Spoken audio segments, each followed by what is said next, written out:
Hi, I'm Les or Leslie Carolina. I'm the founder of Rethinking, which is a creative house that is exploring music, fashion, wellness, and community. We go through different seasons, and every season I invite a guest for us to have a discussion based on the season that we're in. And we are in love season, which is basically my favorite season. So with Votre Âme, it is an extension of me, and I basically plan out my year in seasons. Love season is my favorite season because this is where I intentionally find love in my everyday life, in my personal relationships, and just basically loving life again. And today I have an amazing guest that I have been following from when I was a teenager. I'm now 30, and it is just a big honor to have her as a guest. She is an author, she is a teacher, and most importantly, she's a student. She always calls herself a student. And I think that's amazing because in life, you're always learning, you're always evolving. But with that being said, I have Zaza Ali. Thank you so much, Queen. Thank you so much for having me. Thank you for your beautiful energy, your beautiful spirit, and I'm really looking forward to this conversation. And peace and love to all of my family in London, in the UK, across the pond, as you guys said. I'm very happy to be able to hold an audience with you guys and to hold space with you. Amazing. So we're going to get right into it. I want you to describe what love means to you, not the dictionary version or the Google version. I want to know what love means to you personally. Well, so that's a multi-layered question, right? Because love is a noun, but then love is a verb also, right? So there's two Yeah. dynamics to that. I remember a friend of mine a long time ago said that love is the intention or the ability to nurture someone or something to its highest and best good, right? And that always stuck with me. As a mother, I zoned in on what that meant as a mother. I zoned in on what that meant as a woman, and with my platform, with my work. I zoned in on what that meant as a lover of God, of the Most High, and like that connection to Source that I have. Because one of my biggest motivations is connecting to Source and my love for God, my love for nature, right? And so it's a multi-layered thing. The noun representation of love is maybe it would represent a feeling, it would represent an emotion, it would represent a state of consciousness. The verb Yeah. aspect of it is about nurturing, it's about growing, it's about sacrificing, it's about embellishing, right? It's about beautifying, right? So Yeah. there's a lot of different sort of tentacles and layers of love that we all have within us and that we're all sort of peeling back. Before we started the conversation, we were talking about our family dynamics or your family dynamic and how yours is so much different than mine. And I know you know mine because I always talk about it. And Yeah. so and let me just say this, I wanted to say this before, like your upbringing is a superpower. And we can Yeah. get into that if you want to, but it is a superpower, just like my upbringing is a superpower as well, right? So we're alchemists, figuring this thing out in the world, learning how to love, teaching each other how to love at the same time. But if we're not striving for love, if we are not embodying love, if we're not talking love, and I have another video planned for later today called the Anti-Love Movement. We talked a little bit about the transactional element of the male female dichotomy, which I'm sure we'll talk about again. Yeah. But in the bigger scheme of things, self love is one of those things that, you hear people talk about it. It's in all the metaphysics, spiritual, religious. But I always was like, what does self love actually mean? And now, at my big age of 46 years old, I have, really learned and respect and learned and to develop a serious level of self respect for the concept of self love because Yeah. that's where it all starts, right? And Yeah. so we have these definitions of love, right? We have these experiences of love, and then we have the definition and the experience that we embody with how we treat ourselves. So Yeah. mentally, spiritually, emotionally, and physically. Can we all conceive what self-love actually means, right? How you eat, how you think, how you live, how you feel, how you breathe. Those are like Yeah. just part of that. But I think that that self-love aspect is really sort of where it all springs forward from. You were raised and reared in an environment that was loving, that was nurturing, that was fulfilling. And so it's not as difficult for you to go out in the world and embody love. But what you'll notice is that you attract people that have not necessarily had that experience, right? Friendships, Yeah. relationships, walks of life, right? Because you have the beauty of the experience. And so now it's a little bit of your responsibility to go out and show the world what it's actually supposed to look and feel like, you know? Yeah. So that's the 100%. alchemy of it all. Me, I grew up without it, right? I wasn't supported. I didn't have that loving and nurturing feeling. So I know what it feels like to live without it. So have taken on the responsibility to help other people not feel that way. So we're Yeah. both doing our part, right? Just in different ways. And so I think, you know, love, the feeling of love, if you've ever been in love before, then you know. Bruce Lipton calls it the honeymoon effect, right? And a lot of times in our culture, we don't like to romanticize, like, oh, you know, our people weren't romantic. We didn't do romantic love. I'm like, I like romantic love. I like the dates. I like the flowers. I'm a gift giver. I want to pour into you. I want to make you feel special. So I Yeah. don't have an issue with that part of the love. But then it's also the discipline, the grind, the getting your nails dirty when it's time to. So if Yeah. there's not a one question, there's not a one answer to it. It's a multi-layered thing. But I think the most important thing for all of us, especially women and young women, is to identify what self-love means for you. What does it mean to love yourself? And sort of starting Yeah. to ponder that and then moving out from there. I think also with self-love, we see it a lot on social media where people think self-love is getting your nails done or making sure you look pretty. And I think especially now more than ever, people always focus on their physical self, Yeah, which is, I mean, it's important, but not as important as your emotional well-being, your mental well-being, and your spiritual well-being. yeah, And when it comes to love as well, people again, they focus on the physical, and they're not focusing on whether it's in a relationship or friendship. How does this person make me feel? How do I feel in this moment? Do I have anxiety around them? Am I actually happy? mhm, And even when it comes to self-love as well, self-love is also basically walking away when that relationship or friendship is not even fulfilling you, yeah, because you should love yourself enough to walk away from a situation that's not benefiting you in any way.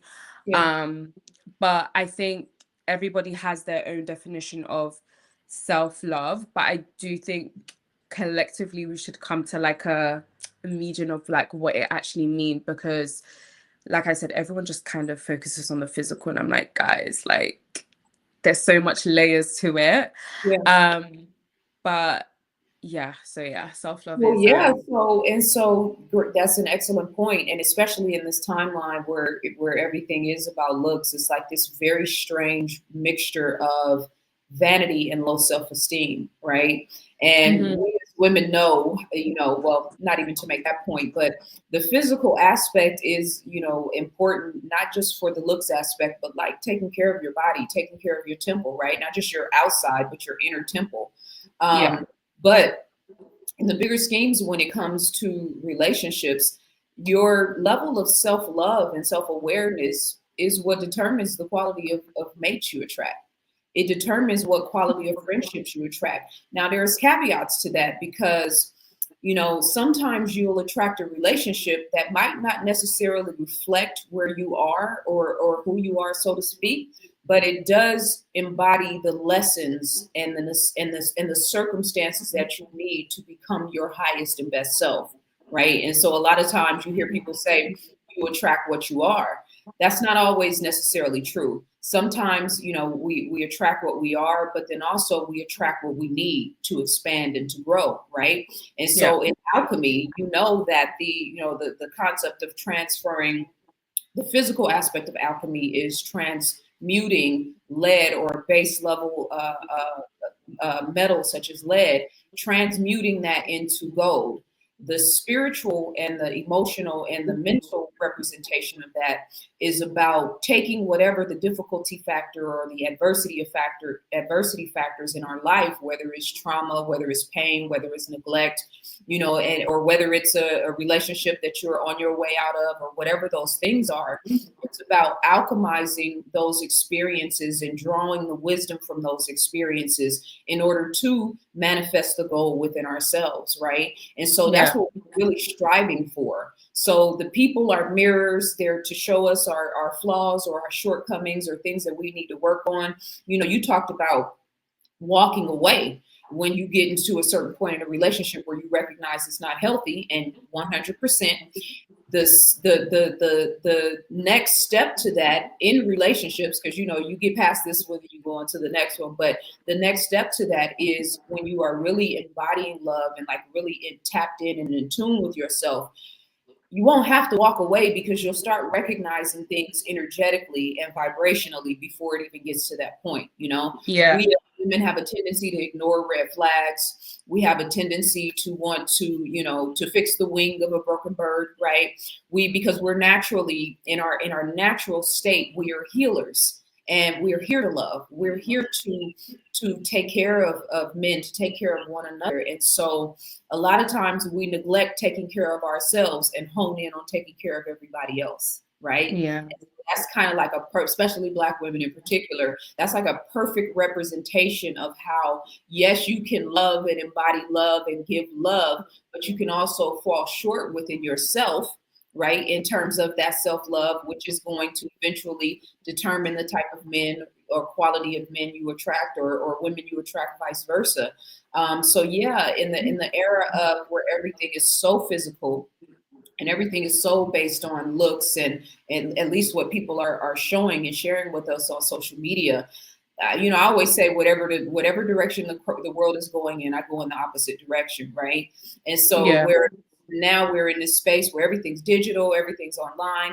I'm like, yeah, the analog world is making a comeback, right? People being together again, people, touching and hugging and having physical experiences live and in present in the present is a really important thing right now. At the same time, people being as mentally, spiritually, and emotionally focused as they are physically focused is going Yeah. to be critical in this timeline right now, because you age, you're going to age out, right? Your face is going to change, your body's going to Yeah. change.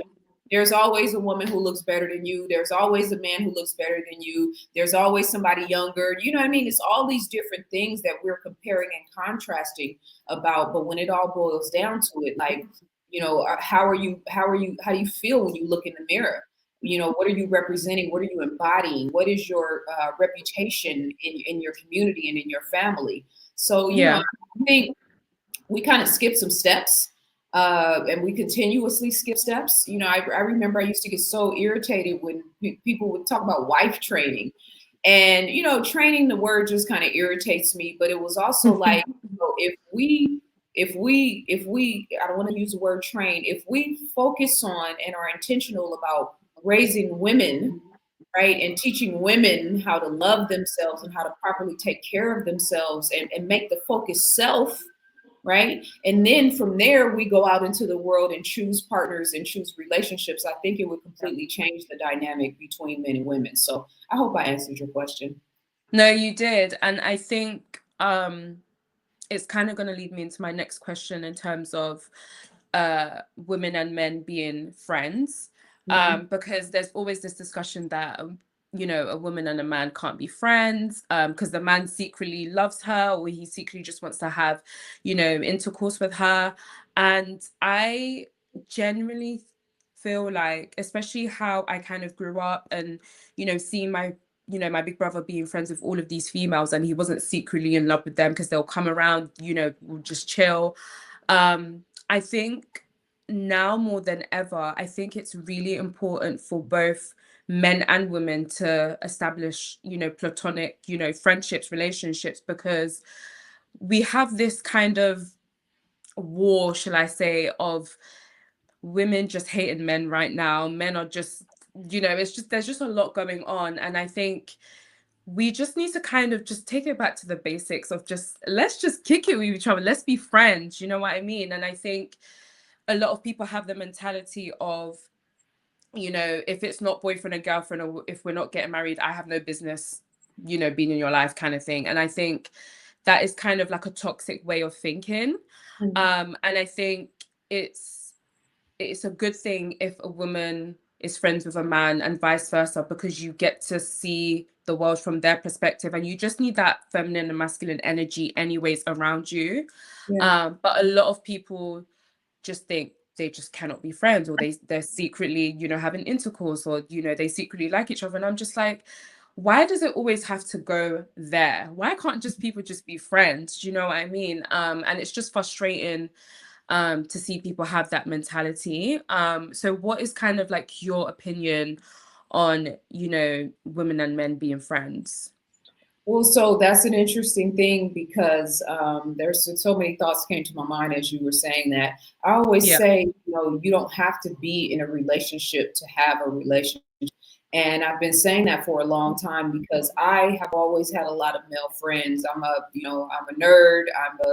Always was big into sports. I was way more tapped in with things that my nephews and my cousins and the men in my or the boys in my community at the time. I was heavy into sports. I played sports, so I was a tomboy, so to speak. And so I had a lot of male friends when I was growing up. And then, you grow up, you get cuter, right? Guys start liking you, all of those things. I Yeah. have definitely had experiences with men who have, hung around with the intention of eventually breaking me down. But I also have very strong long-term friendships and relationships with men that I know I can call and have a sounding board that will give me, guidance and advice without there being anything, personal between us. And those Yeah. are friendships and relationships, along with my female friends, of course, that really, really, really matter to me. I said in my Keys to Womanhood workbook, in the intro, I said that a lot of the men that we come in contact with in our lives should actually only remain as friends, right? And so what happens is we cross the line, and get involved in sex too soon, or and now emotions are all over the place, and now you're in a 6 month or a year or 2 year relationship with somebody that really probably should have just been your friend. You guys maybe could have hung out and kind of served a certain purpose in each other's lives. But in my experience, and because I did hang around a lot of guys, I heard how they talked about females, and I was like, it put something in my mind where I was like very conscientious of, yeah, that's never going to be me. I'm never going to have a group of men that are sitting around talking about me in that way, right? Yeah. So it made me disciplined sexually. It made me disciplined, that among other things, but it made me like more conscientious in terms of how I was navigating and interacting with men. But in the same way, your father brings a certain level of value and wisdom as a man. Your grandfather brings a certain level of value and wisdom as a man, right? Our uncles, our cousins, our nephews.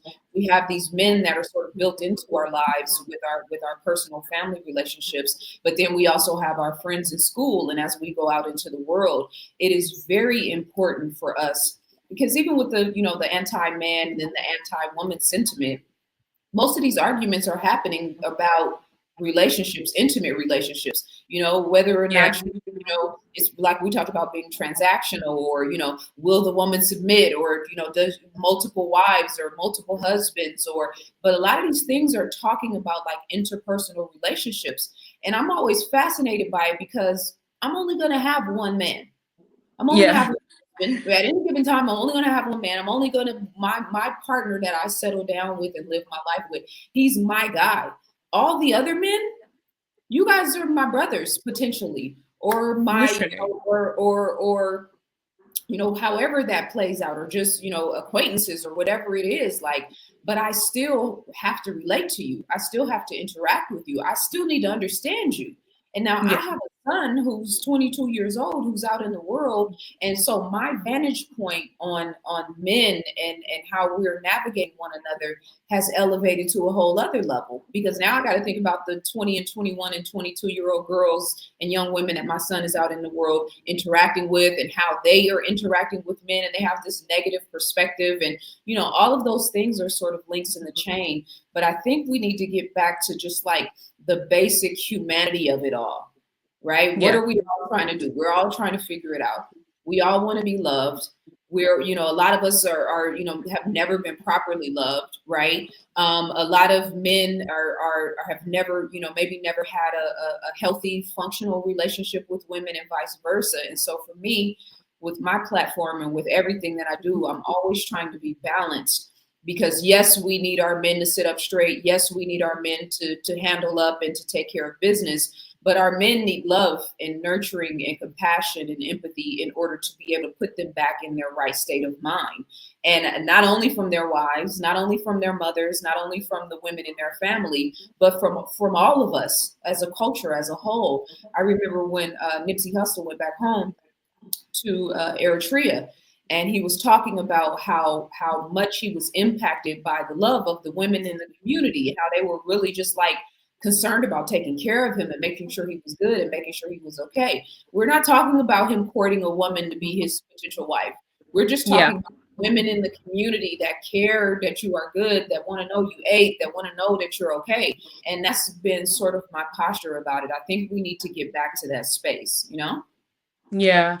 Um, and I also think as well, just I think when it comes to women and men relationships, like even just romantic relationships, I think people tend to even just rush everything, like you mentioned, and they don't even start off as friends. It's just, I like you like me, let's get in a relationship. And number one, I feel like you don't even really know the person anyways. You haven't really taken your time to kind of suss out their energy and what they actually are like, around other people when you guys are together. But also, I think a lot of people that are in relationships right now, or just in general, they really skip the friendship part. Yeah. And even, in my last relationship, I think what broke my heart when we obviously broke up was the fact that we was friends. Like that was my boy before we even got to like the romantic part. Yeah. And I think also even just having that friendship aspect of, the romantic relationship, it kind of just makes the relationship better in the sense of the romance sometimes kind of gets a bit dead. There's an aspect of like the relationship where the romance is kind of dead. There's no honeymoon phase anymore, but like that's your best friend. Like you can kick it with your best friend kind of thing. But when the friendship aspect is kind of missing, I think that's where, for me anyways, that's where the relationship is boring. It's just like, what do you mean you can't really kick it with your boyfriend like that? Like he's your boy at the same time. But we tend to rush into romantic relationships without even really getting to know the person, their background, what they've been through in past romantic relationship, but also friendships as well, because a lot of the times, people that have been through friendship heartbreak and, whatever their friends have done to them also affects, your romantic relationship, whether in your past friendship, whether you didn't trust the person, you're definitely not going to trust the person that you're with romantically as well.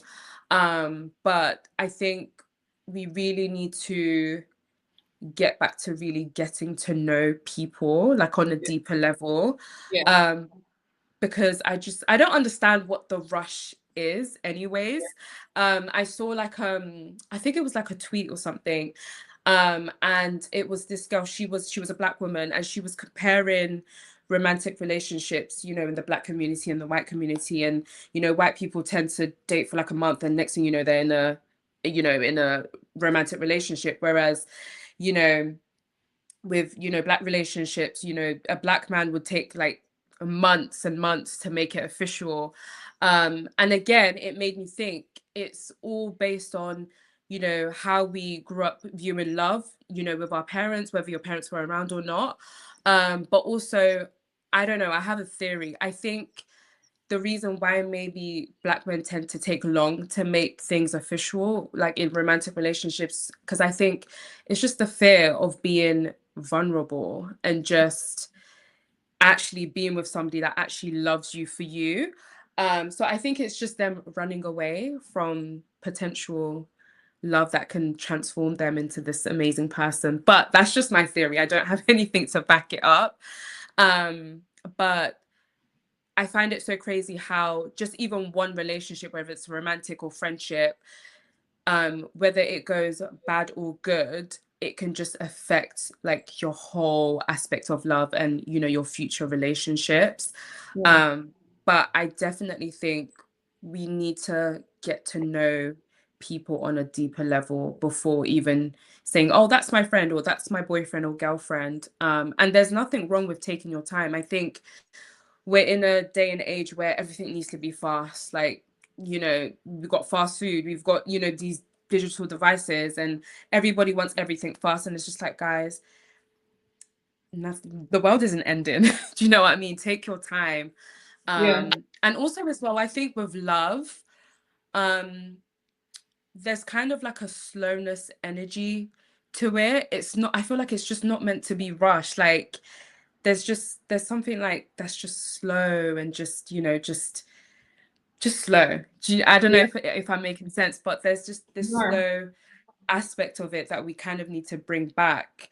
Now Yeah. it's just like, yeah, boyfriend and girlfriend. Yeah, we need to be together for a year. Okay, I need a ring on my finger, like in a year's time. I need this and it's just like, whoa. And I think this is why also a lot of men feel so pressured to make sure that their life is together before they get in a relationship. And I think this is why a lot of men don't bother to date these days, because they're just like, oh my God, this woman, she wants me to have 500K in my bank account and I need to be able to give her, I don't know, 5K allowance every month. And I don't think women understand how that is really affecting men's mental health, because now they're just like, I need to get to the bag.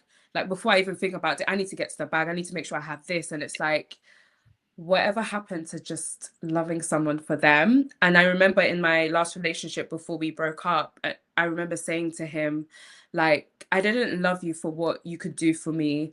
I loved you because I loved your soul. And that was my first time ever saying that to somebody, even though at the time, like, it just naturally came out. And I'm like, what does loving somebody's soul mean? And for me at the time, it was just seeing him at his lowest and still loving him and not being put off, because a lot of women or girls would be put off the fact that, if somebody doesn't have a job or they don't have certain things. And we just kind of need to start loving people for who they are and the energy that they bring into your life, because they might not be able to offer something tangible or transactional, whatever, but the love that they give you could practically change your life. But yeah.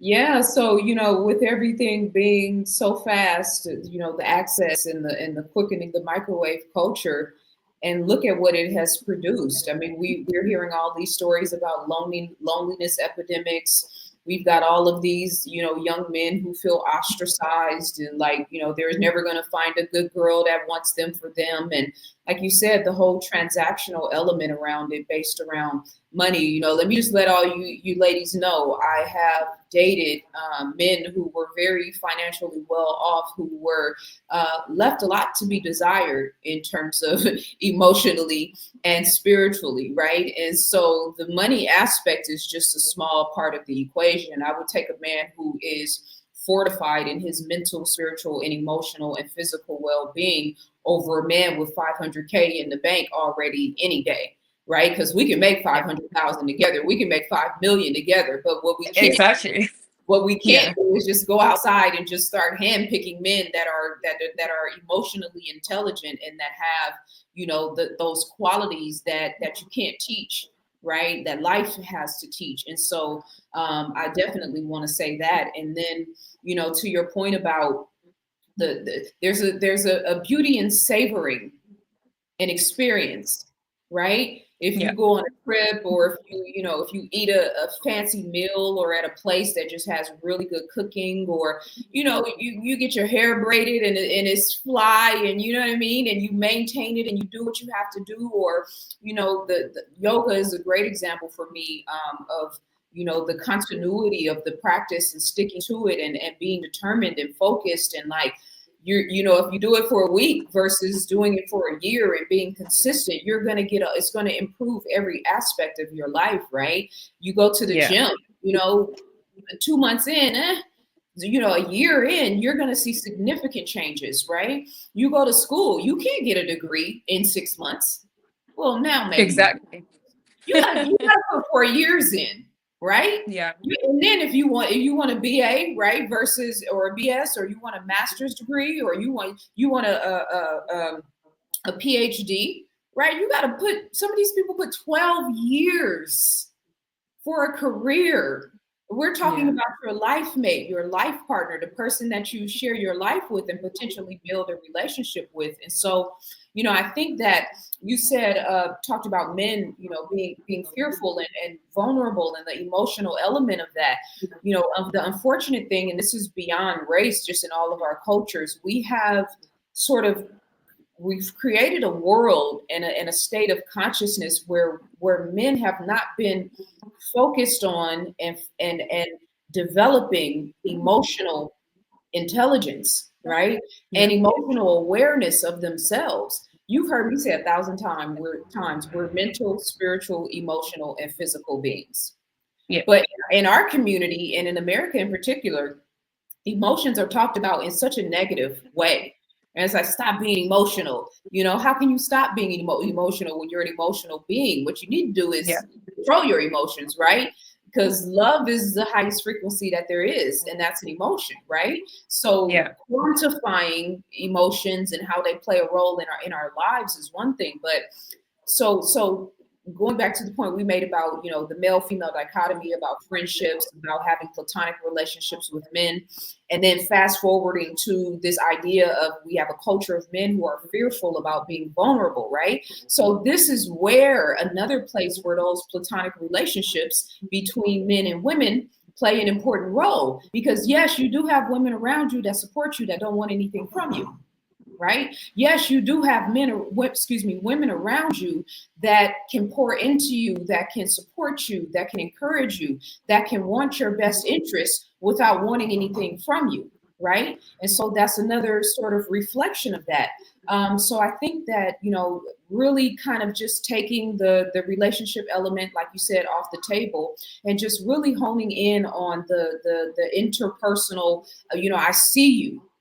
I see your value, right? Yeah. I hear you, right? I hear what you're saying. I am here to support you and to hold space for you.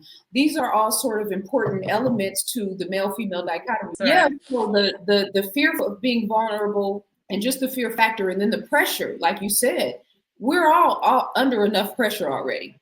Yeah. Don't need any more, right? Yeah. We all got enough things going on in our lives. Life is difficult. It's trying us. It's testing us, especially in 2026.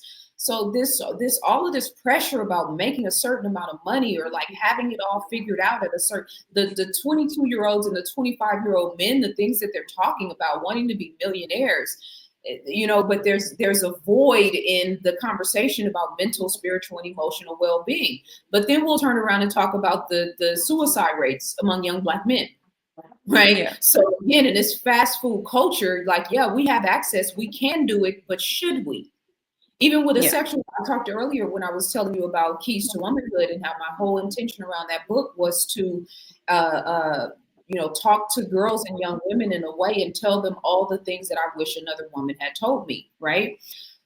uh, Taking sex off the table up front, right? And just getting to know someone without opening Yeah. up emotional centers, and opening up it would save you so much time, right? 100%. If you Yeah. actually get to know this man, how does he treat his mother? How does he feel about women? What are his values? What are his social skills? what's his long-term plans, his long-term goals, like just really getting to know him without the expectations and the pressure of what comes with the relationship. So now you don't have, it's like we talk about bodies and body count, right?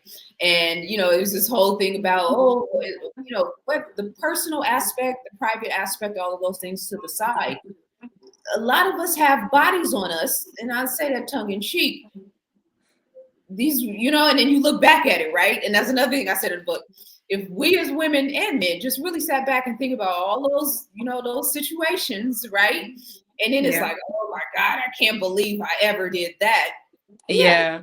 you should have taken your time, and you should have Yeah. gotten to know them, and you should have, developed a deeper relationship so that you could figure out if this was someone worthy of giving your body and giving yourself to.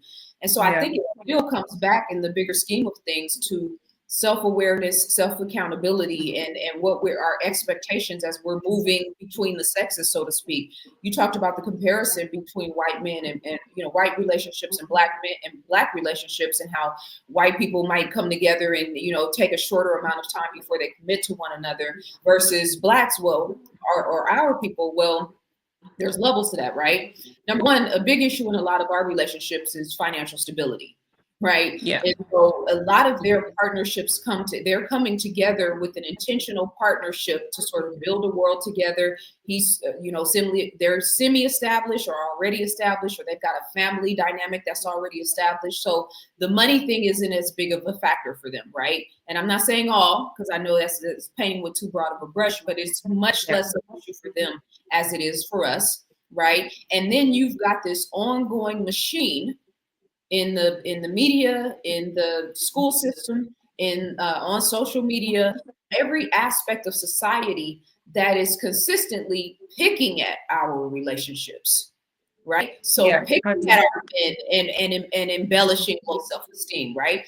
Picking at our women and poking at our women and magnifying the over sexualized aspect, right? We know that dichotomy. So there's this machine that's consistently trying to separate us and to tear us apart, that we're also navigating, that most of us are not even aware of.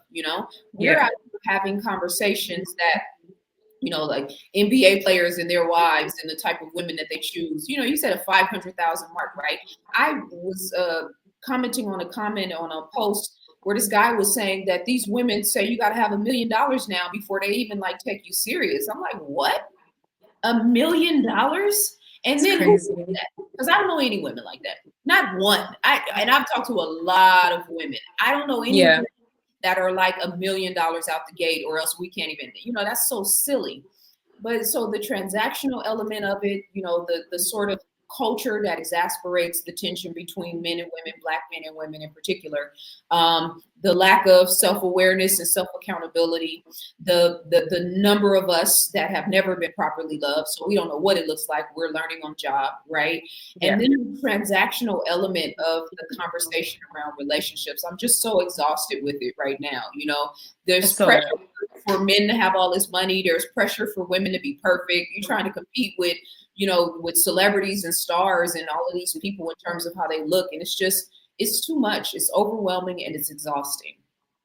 It's a lot. And I also think as well, even when it comes to friendships, um, people have, I guess, like a certain list of like what they want their friends to be like. And I came across I think it was a TikTok or an IG reel, I don't remember. And the person was basically discussing, friendships of, 2025 or 2026. And they were basically discussing how, people want, their friends to have a certain amount of followers. They need to have a certain aesthetic and they need to look a certain way so they look good in pictures. And I was just thinking to myself, how have we gotten to the point where like having friends, you now need to have a certain amount of followers, you need to look a certain way, and whatever happened to just being friends because of their energy and kind of like just being friends with somebody, not based on what they look like on social media or the amount of followers. And social media, I mean, I know it's affected our lives in certain ways, but it's affected our personal relationships where people use it as kind of like a way to kind of, I guess, just set the standards of like their relationships, whether it's friendship or romantic relationships. But it's just gotten to the point where people are comparing their lives, to people online. They're seeing, let's say a group of like female friends, they're living their best life. I don't know, they're on a private jet, on a yacht somewhere. And I'm just like, I want a friendship group like that. And I'm like, you don't even know what's going on, behind the scenes of what these friendship groups are like. They might not even be friends. They're just probably people that they have an IG, group chat somewhere. And they're just like, okay, let's go here and take pictures for the gram and just make it look like we're friends. And it's just getting to the point where we all need to just come off the internet and just kind of, For one, if anybody ever, if I even heard a person within an earshot of me saying that they choose their friends based on how many followers they have and based on aesthetics, that is like such a base level. yeah, It's so surface level, and I guarantee you, anybody who thinks like that is an empty vessel. There's yeah, no no, depth. literally, Well, these are the people that you go out with, and they're on their phones doing this all day, right? And literally, so, what's the real value of the experience anyway? I've been on those yachts, and most of those people, I wouldn't even. When I say those yachts, I'm just talking about that environment that we're talking about, right? yeah, Those are people that I would never want to actually really spend time with or get to know, because there's no depth there, right? exactly, There's no substance. And so while we can't, they are who they are and they're going to do what they do. I think that for us, it's really important to like look at it and be like, yeah, we're not going in that direction, right? We yeah, want to be around people that have substance, that have great conversation, that have their own minds. We want to be around people that know how to put the phone down. It's a major turnoff to me if I am sitting at dinner with a man and he has his phone in his hand, and it's a it's just so rude. Like, it's it just be is a present. very Oh, big chance that I will never call you again if you do that to me. It's rude honestly, when you're with your friends, and then you look around and everybody is doing it. People are yeah, making contact, and when you understand the way the physical body works and the way human beings operate, like all the things that we've shelved, that when we're talking about the substance versus the surface level stuff, those are all of the things that actually make us thrive. And so yeah, again, loneliness epidemic, right? Suicide rates, right? Surgery, plastic surgery. Look at the skyrocketing of plastic surgery and how many women are going under the knife to chop and screw themselves in whatever capacity, right? That is yeah, a reflection of, and no judgment to a person's decisions on what they choose as an individual, but this is an epidemic now.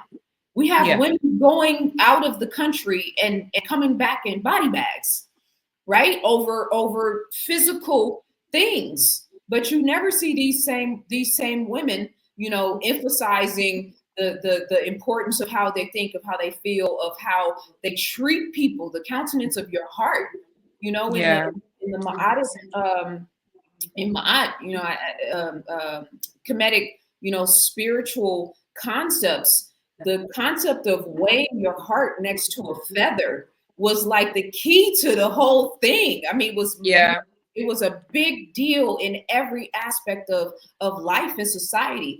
A person who tells you that my friendships are based on followers and aesthetics could never, right? Could you're never. not even in my vicinity. Like, we will never even like What touch would base with each our other. ancestors Like, think? Think about, think about, think about how advanced they were.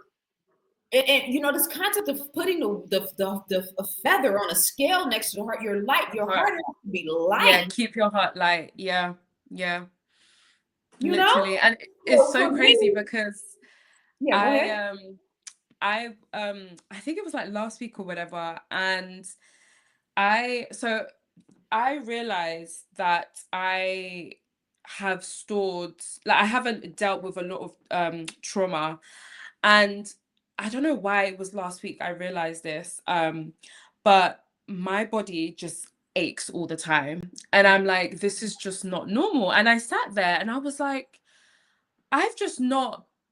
dealt with a lot of traumas and I've just like suppressed it, right? And this is why my body just aches. I could stretch for like hours and my body's just aching. And then I just thought of like, how does my heart feel? And I remember when, I don't remember what book it was, and they were literally discussing about, you know, how they used to like weigh the heart against the feather. And I'm like, Leslie, you need to keep your heart light. And the only way to keep your heart light is to basically love. Like that energy, love just needs to be in your everyday life. And I realized as well, I'm so full of love um, that I'm now scared to kind of show it to other people because it's gotten to the point where, and I don't know if you know these people that are coming into my life that are just lessons, or I'm basically in their life to kind of show them what love is and what it actually looks like. Yeah. But I'm really now scared to love because of how many times I've been hurt. If anything, I've been hurt more in friendships than romantic relationships because I haven't been in that many romantic relationships. But I've been hurt so many times in friendships that I'm now scared to kind of love and just show love authentically. Yeah. Because every time, you know, I meet new people, um, they're just like, are you really like this or is just for show? And I'm like, no, this is me, like this is how I am. And you know, some people just can't comprehend like how I could just be so kind from the get-go. Like I don't need to know you, I'm just going to show you love. Yeah. You have an And agenda.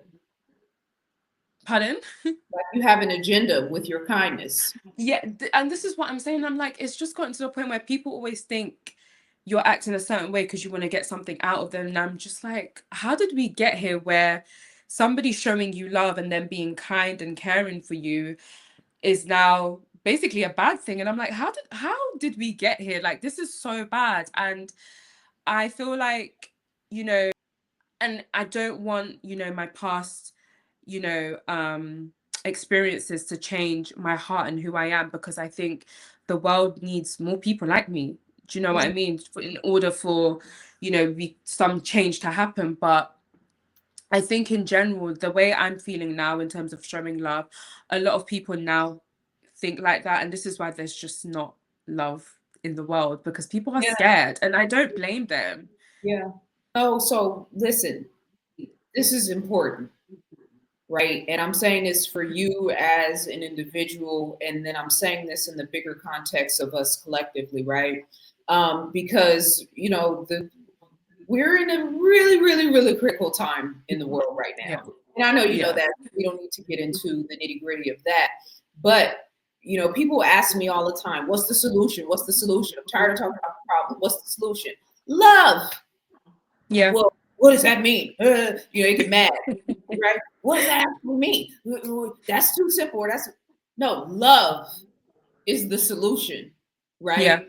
And so going back to the alchemy conversation, because you come from a wonderful family upbringing, right, with love and all of the things, right? But you still had to get your heart broke. Yeah. You still had to get your Yeah. heart broke by a man. You still had to get your heart broke by friends, right? So there's no avoiding this, right? So when I say many, if not most of us have never been properly loved, I mean the family dynamic for some of us, many, if not most of Mhm. us, and then the other of us, right? Because I have another friend who has that same experience. We have to get it through our friendships, through our social engagements, right? Through interactions in the world, through our relationships. And so here you are still alchemizing, right? Because I told you when we first started the conversation, I was like, man, you got this like innocent, beautiful thing about your spirit, right? And it's Yeah. so endearing, especially to somebody that is looking for that, right? I'm looking for God everywhere I go. But what does that mean? Love, right? Yeah. Lightheartedness, you know, a smile that can light up the room, somebody that actually has good intentions without an agenda, right? And Yeah. so the scared aspect of it is important because you need to be a witness to that. The fear, right? Yeah. Because fear is one of our greatest teachers. Fear is, without fear, it makes the learning curve. I don't even know, is there even a learning curve, right? In the bigger scheme of things, that fear component stretches us. It takes us out of our comfort zone. And so Yeah. whatever the fear is what you have to lean into it. Now, I'll challenge you because you said I'm scared to show it, but you've built the whole platform where you're doing just that. Embodying Yeah. love, teaching love, showing love, expressing love. All of your questions, they're all about love, right? Yeah. What you said to me in the beginning of the conversation, you showered me with love. Okay. And Yeah. me and you have been rocking for like 10 or 11 years now, unbeknownst to me. And so, Yeah. what's the first thing you did?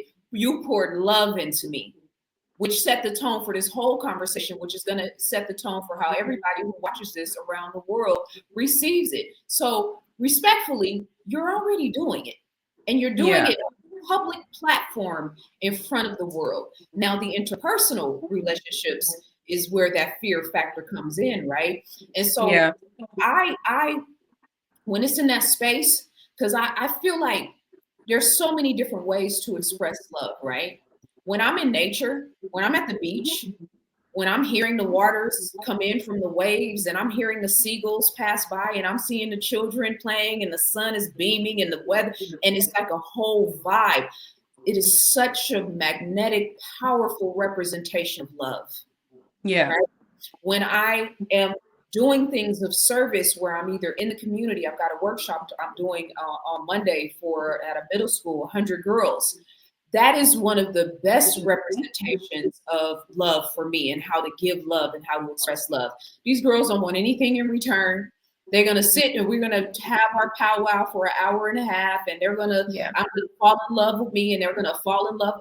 I'm gonna fall in love with them, and they're gonna fall in love with me. I am decreeing it on this day, right? I will accept nothing less. Okay. Yeah.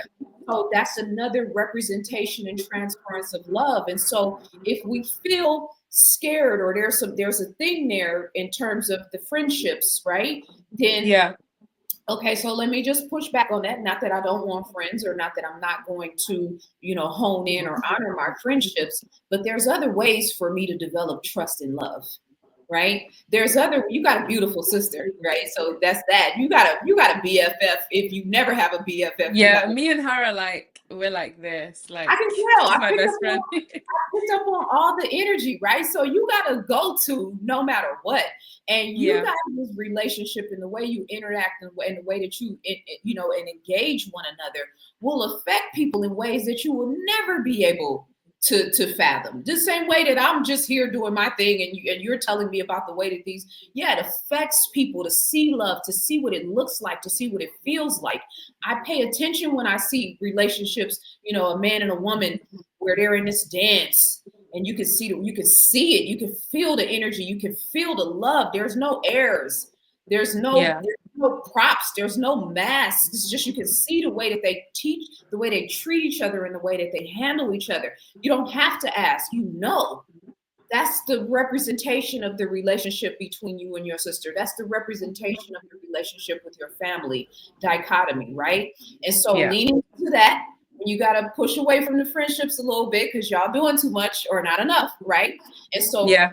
it's still love, right? And that frequency and the continuity of that intention will attract the right type of friends to you that will be able to accept the purity of your heart and the kindness of your heart without thinking that it's an act nah, we want people. You are high quality, high value human being. Why? Yeah. You embody love. It's what the planet needs now more than anything. And so just, shifting the narrative, pivoting, if you are scared, male, female dichotomy or friendships or whatnot, shift the energy and say, okay, well, let me find other ways to embody and exhibit love. There's plenty of young girls in your community, just like in all of our communities, that need love, that need to see what a woman who cares and how she conducts herself and how she carries herself. They need to see that. They need to feel that. They learn how to be a good friend through you. Yeah. And so for me, I've always said, like, I got to a point with, not you go through so many friendships, and even like me not having a certain standard of woman in my life that I could like identify and be with and be like, yeah, that's it. I got to a certain point in my 30s where I was like, I'm done talking about what we don't have, right? There's no women doing this. There are no women. The women don't. I'm going to embody that. Yeah, I'm going to exactly that. embody what it's like to have a healthy, high functioning relationship, whether it's just me and you having this conversation for an hour or however long this lasts, right? I'm laying it all on the field. Okay. This is what it looks like. Value and appreciate and respect and listen to every word, where I'm got a whole page full of notes where I'm wrapped up in your life and your experience. And this is what it looks like. Right. And Yeah, so we hold on to these little glimmers and these positive moments, and we move out into the world, yeah, yeah. So I want to kind of discuss the importance of female friendships. When it comes to love, what I think of instantly isn't romantic relationships. I think about my family, um, my siblings, and also female friendships that I've had or currently having. And I feel like the way I grew up was my parents, they showered me with so much love. And I remember my dad telling me that nobody's going to be in love with you the way me and your mum are going to, be in love with you. Same way with, your siblings. And this is how kind of me and my siblings just ended up being close. Like we ride for each other. And even when, whether it's friends or boyfriends, girlfriends, or whatever, they come into our family and they kind of see the dynamic. We've had many cases where, my, brother's ex-girlfriends have tried to kind of pull apart the family because they just, the girlfriends at the time just didn't understand, healthy the love. dynamic. Yeah, basically. And they just saw it as, we're toxic and, we're overbearing. I'm just like, girl, if you just don't get out of here. But with that being said, I want to kind of just discuss love in friendships because that is just instantly what I think about when I think about love, outside of, my family dynamic. And that's where I kind of experienced love for the first time outside of my family. Because, like I told you, I basically haven't had that many romantic relationships, and I've basically had romantic relationships like in my adult years, so like in my 20s. So outside of like, when I stepped into the world for the first time, my first time experienced love was through friendship. And I had a best friend for, I think we was best friends for like a good 15 years. We're no longer friends, always gonna have love for her. Um, but I feel like that friendship kind of set the standards of the kind of friendship that I want. So with me and her, it was kind of like a ride or die situation. Like I'm a Leo, so I'm a lion. So you kind of F with my friend, I'm gonna come for you, kind of thing. As you Um, should. so I we was always together. We was like kind of like in a friendship group. So I was always with my friends, but the friendship kind of drifted when, as we got older, they started to get, boyfriends and stuff, and they basically, put their romantic relationships, above, our friendships. And I think this is probably why I kind of steered away from romantic relationships till like I was in my 20s. So I'm just like, oh, if it's going to take me away from my friends, I don't want it. Why can't I just have both? But I think having the right kind of female friendships, or female, shall I say, around you is, for me, is the most powerful thing. When women come together, especially when there's, you know authenticity and there's, genuine love right there, I think it's the most powerful thing there. And I think it's not really discussed much. And I think a lot of women should kind of seek female friendships more and really make sure like it's one of the most important relationships that they have in their lives, you know, because it's just everybody needs a sisterhood. Well, females, like we all need a sisterhood. We all need a kind of like that sisterhood that we can kind of turn to, you know, in our down times, you know, whether we're going through something, even when we're, you know, going through the best times in our lives, we want, you know, that kind of group of women to kind of share with. And it doesn't even need to be a group of women, it could just be that one female friend that you have.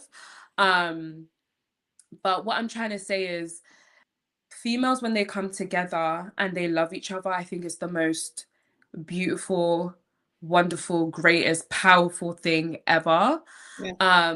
And I feel like women in general are just, we're just so powerful. Like we're just more powerful than men. This is not, you know, women are better than men. That's not what I'm trying to say. I'm just saying like we're just so powerful, and I don't think a lot of women know this, and I think it's because they're not around women enough, like good Oh, quality women. Do you it's know what I mean? I 100% know exactly what you mean. And it's not just that they're not around good quality women. I recognized in my 30s that there are so many women in the world who have never had healthy, high functioning relationships with other women. It is a real thing. And I've had so many, I remember this clear as day. I was sitting down and I was probably 35 at the time. And I'm sitting and having a conversation with a sister, and she's in her mid 50s. And true to life, true to form, I always go into this counseling. They just never cease. I was like, "You're 55, I'm 35. You should be counseling me." But we had this whole, you know, experience, and I was listening to everything she was saying, and it clicked in my mind, like, man, she was going through trauma in a relationship, but the trauma tied directly back to her relationship with her mother, right? And so she's mentioning her mother here and there, but the main focal point is her this guy that she was involved in. But I'm reading between the lines, and I can see how this tumultuous relationship with her mother is now bleeding into this relationship that she has, as well as how she's parenting her children. So it's a very, very, very important for all of us to understand this critical component. There are so many women in the world that have never had a healthy, high functioning relationship with women.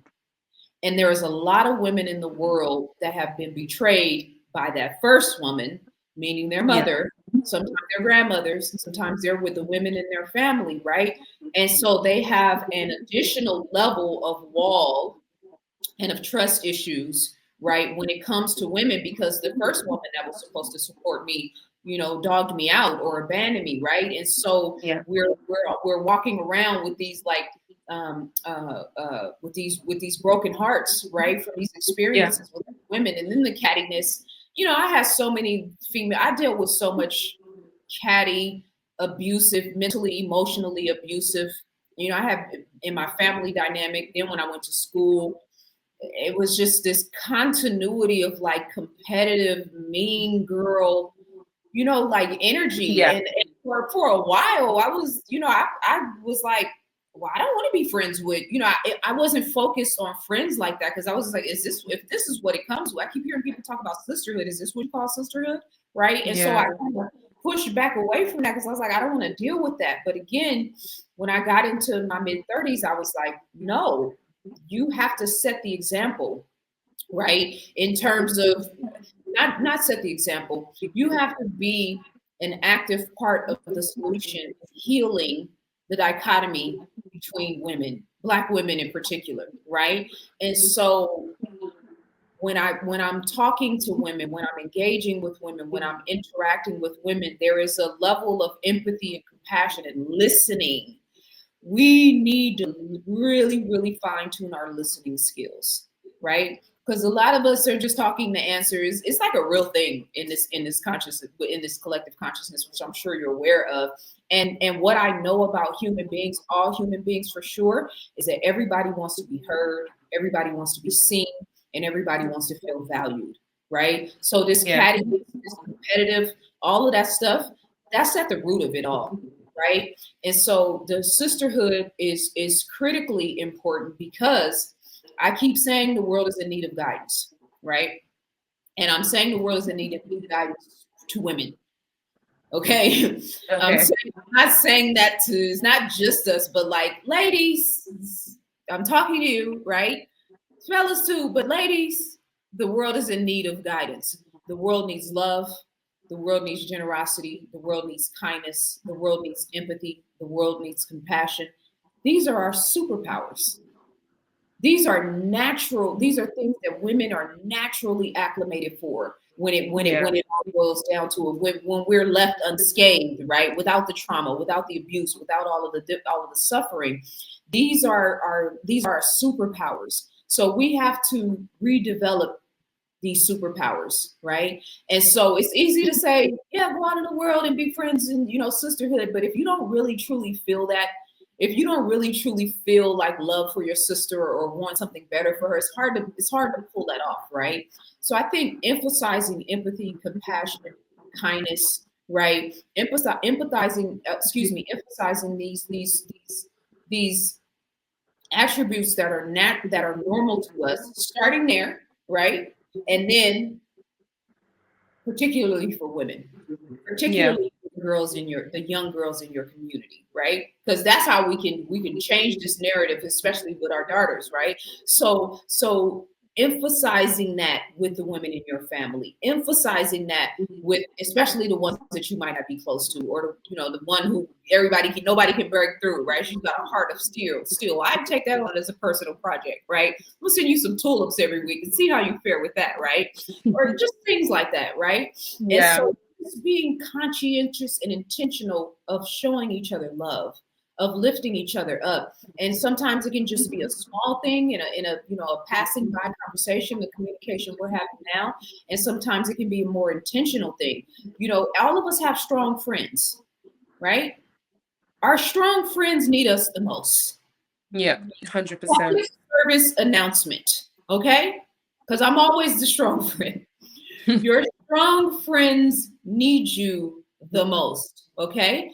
And so that's one of those little things. If we can just be mindful and conscientious, sending those text messages instead of waiting for somebody to reach out, right? Oh, she never calls me Yeah. up, right? Like all these little things that we sort of develop, we have calluses, right? Because again, like you said, we're scared. We're all scared. But who wants to live in a reality without love, right? I see, man, when I see black women are just like the oh my God, the way we get things done, the way we make people feel, the way we move, the way we operate, the rhythm of how we move in the world. You hear all Yeah. these other there's a trending thing, and I've been saving these videos because I'm gonna one day I'm just gonna compile them all, right? You hear there's the Arab guy, there's the Indian guy, there's the white lady, there's the black dude. They all have stories about how black women of the lady at the cafeteria, the librarian, right? The lady that you see at the checkout stand when you go to, they all have these stories about how black women make them feel so loved. You know what I mean? And so I, Yeah.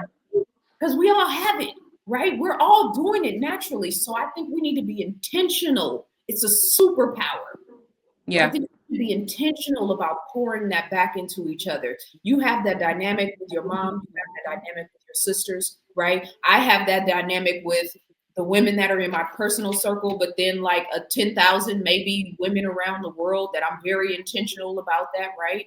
So I think if we can just be intentional about that and pouring love into one another and complimenting one another and supporting one another on this level, right?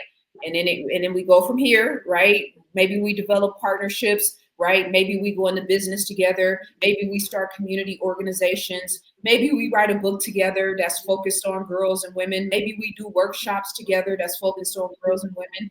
We'll chip away at it in that way, but we have to be intentional about it, Yeah. Yeah, I totally agree. And I think, like I said before, I think when women come together, I feel like it's just the most there's just something about feminine energies that is just so powerful. And I think it's just I don't know, I feel like women are like we're just like like I don't know how to describe it. We're just so powerful that I don't think a lot of women are aware of like the power that we hold. And imagine just coming together with other women and, you know, whether it's starting a business or even just being friends with a high quality woman, it that in itself is just powerful because you don't know what she can kind of bring to the table that can change your life, you know. Um, but I think, you know, the friendships of today, or that what I've witnessed anyways, it's all surface level, or it's all just based on how to get a man or how to get to the bag, or you know, how to secure a rich man. And I'm just like, since when was, you know, our friendships based on the opposite sex? Like what's Exactly. going on here? Something because you made me think about something, and I wrote this down Yeah. in my notes and then I forgot. So let me Yeah. back up, right? So Yeah. I wrote down womanhood, and then in parentheses I wrote men centered, right, or men centric, because a lot of what we become as women is centered around men, right? Or you're going to end up you go off and get married, right? Or all of the things. And don't get me wrong, I'm team men all day. Okay, I love men, and so I don't want to be in a world without men. I just want good quality men. Amen. Yeah. Hey, listen, but the that men making men our primary focus has created a generations of women that don't know how to focus on themselves. It's Yeah. a real thing. It's across cultures, it's across races, right? So there's that element of it. And part of what we're experiencing right now, when you talk about, you said earlier, the all these women who are anti-men, right? The pendulum is swinging back to the other end, because that men-centered, not focusing on ourselves, only focusing on how men and how we navigate in the world with them, it has done such a disservice to us over the time that now we have to go to an extreme polarity. Not we, Yeah. but whom it may apply in terms of the collective consciousness. We're in an extreme polarity now of anti-man, because we've been living in a condition that for the most part is anti-woman. I'm not even talking about how we relate with men. I'm talking about how we handle ourselves, how we treat ourselves, right? Yeah. Put ourselves on the back burner and take care of everybody else. And then once everybody's gone out and fulfilled their lives, now we're like 50 and 60 trying to figure out what we're going to do for ourselves, right? This is a big Yeah. deal. So Yeah. so it's that aspect of it. And then the feminine energy, like you talked about how powerful it is really the key to healing men. And that's the irony of it, right? It really Yeah. is the key to helping our men. I'll say this in a better way, helping our men to heal themselves, right? And so, did I make the point established? It was something that I wanted to say. Oh man, and it was important. Womanhood, Male. key to healing our men. Dang, being a good friend. I don't know. Maybe I said it, maybe I didn't. But yeah, I wanted to make that point about, really like the self-love element and emphasize like what does womanhood even mean? Yeah.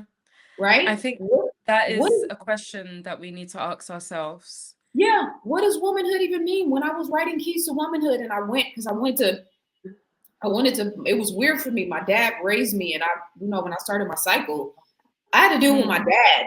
You know what I mean? It was like the most uncomfortable, cringe thing, right? And so when I wrote Yeah. this, like, dads, I got you covered, right? Because I don't want you to have to go through this. And so, but when I started, I realized like I'm in my late 30s or however I was at the time. And I'm really just now sitting down and thinking about what's happening in my body during my cycle. I Yeah. know what they teach us in schools. I can tell you like the base level stuff, but like really just sitting down and thinking about this is why you spaz out for 2 weeks out of the month, right? This is why your emotions are uncontrollable, right? This is why Yeah. you know what I mean? Like in my 30s though, right? I And so know. when we talk about what is womanhood, like there's so much to uncover and to peel back and to learn about ourselves. It's women and being emotional is considered like such a negative thing. Like, nah, that's our superpower, How, right? yeah, 100%. I agree. I And then agree with you have that. your cycle, and then your emotions go to 1,000, right? And so understanding that and learning how to channel that energy. So I think the emphasis being on like womanhood and like you being comfortable and confident in your own skin and loving yourself, loving the way your hair grows, loving the, you know, the you tall or you're short or you're overweight or you're underweight or too skinny or you're too petite or you're too, all of these things. Like, okay, but how can I love myself still? How Yeah. can I love what I look at, the quality of woman that I look at when I look in the mirror? And so I think that sort of foundational space, making that our focal point, it will be a lot easier for us to attract quality friendships and women that are sort of in that say, oh, I remember what I wanted to say now. I wrote the word alone, but I left the E off. So I was looking at it like, does that say Akon? But I wrote the word alone because this is something I've always said, and you've heard me say this before. Where one cannot find like minded individuals, one should be found alone. And I say that to say a lot of us commit to toxic, unhealthy friendships with women because we think we're supposed to, Yeah. because in the name of sisterhood, Yeah. right? And so, in order to attract a higher quality friendship, higher quality relationships with other women, we have to be able to step away from those type of toxic experiences. And I know so many women who can't. They just won't. You just want. We go out, we turn up, right? We drink, or we, you know, pop shit in the group chat. Excuse me, sorry for cussing, or whatever those things are. Like we have these surface level relationships, but same way, a lot of women are scared to be alone with a man. A lot of us are committing ourselves to relationships, friendships that are not in our best interest. And so that's one of those ways, like, nope, I'm not going to play those games with you. Stepping away from those relationships and those friendships, taking the valuable experiences and lessons from that experience. Okay, I'm going to be a better friend now. I know how to be a better friend now. I also am not feeling any bitterness or any, you know, any type of bad energy because I process this energy in a healthy way. So moving forward, I'll attract a better type of friendship. But we have to be able to be comfortable being alone. That is a critical component. I highly agree. Because in general, anyways, I am by myself majority of the time. I love my own company. Like, I don't Yeah, me think too. people understand. Like, Me it's too. just, do you know what? I think it's because I get drained really easily. So when I'm around, especially new people, like when I meet new people, a lot of people find me a bit rude, but it's not me being rude. I need to suss out your energy. I need to see if you're worth my time. Are you even worth me even saying hello to you? Because sometimes that one hello that you say to that person can ruin your life. I'm not even being dramatic. Like that hello can open up so many doors Yeah. that 5 years from now you're just like, why did I even speak to you? Because I wouldn't be in this situation now. But I love being by myself, and I think from COVID, from 2020, I spent a lot of time reflecting on, relationships, friendships that I was having at the time, and just life in general. And from then on, I kind of started to spend more time by myself. But also, spending time by yourself makes you think about, how you've been acting in relationships and friendships, where you've gone wrong. And it's kind of, what's the word I'm looking for? It's kind of, it just brings up so many old emotions where you cannot avoid those emotions. You have to go through the anger, the sadness, the depression, and everything in order for you to kind of be able to move forward, Mhm. and kind of heal from those, past friendships or relationships. But at first, I did not like being alone because I don't want to deal with those thoughts. I'm like, oh, I don't know. I need to be around people. But now, um, it's being alone kind of helps me decompose from dealing with people. But I'm just being around people sometimes, it's just a lot. It's really draining. It's Yeah. so draining that, some people, when I say this to them, they're just like, what does that even mean? Like, what do you mean it's draining? And I'm like, there's a spiritual aspect, an energy aspect of being around people. And some of us are kind of sensitive to that, where you can walk into a room and you can just feel the energies off and like, I need to go home. I do not want to be here.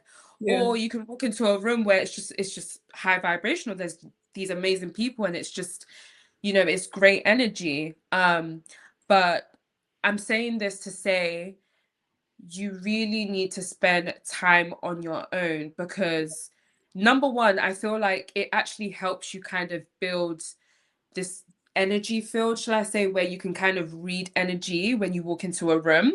Because the more you're kind of like with people, I think like the less you'll kind of like be able to read energy. Hmm. So you kind of need to be alone for you to kind of be in your own energy and also build up your own energy as well spiritually. Hmm. But also just being alone kind of helps you be with your thoughts. You can't really avoid those thoughts, whether you're with people or not. You kind of need to cipher your thoughts. Yeah. Um, but also, I think being alone is kind of healing as well.